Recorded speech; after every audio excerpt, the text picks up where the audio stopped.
ప్రతివాడును మొదట మంచి ద్రాక్ష రసము పోసి జనులు మత్తుగా ఉన్నప్పుడు జబ్బు రసము పోయిను, నీవైతే ఇది వరకు మంచి ద్రాక్ష రసము ఉంచుకొని ఉన్నావని అతనితో చెప్పాను.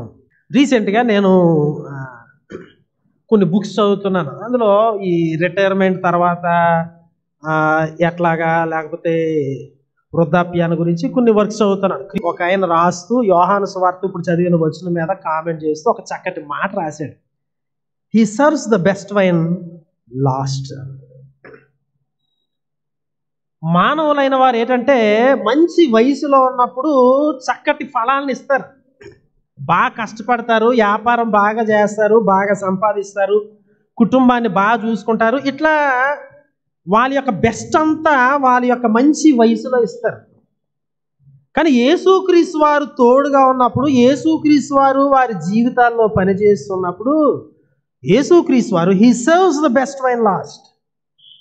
శ్రేష్టమైనటువంటి ద్రాక్షరసాన్ని ఆయన ఉంటే గనక చివరిలో ఇస్తాడు ఆయన.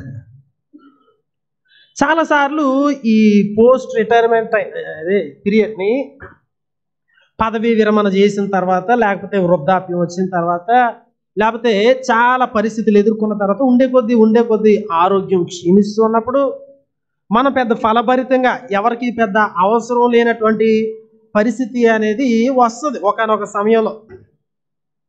సో ఆ సమయాన్ని, లేకపోతే మనకి ఏమి ఊసిపోదు, లోన్లీనెస్ అనేది, ఈ ఒంటరితనము, తర్వాత ఐసోలేషన్ అనేది, ఇట్లాంటివన్నీ నిరుపయోగకరమైనటువంటి పరిస్థితులకు వచ్చేసి నేను ఎవరికి పని చేస్తాను అని అనుకుంటూ ఉంటాం. కానీ యాక్చువల్గా యేసుక్రీస్తు వారు మనతో ఉన్నప్పుడు కానా విందులో ఆయన ఏ విధంగా అద్భుతాన్ని చేశాడో, చివరిలో మరి శ్రేష్టంగా జీవించడానికి ఆయన సహాయము చేయగలవాడై ఉన్నాడు.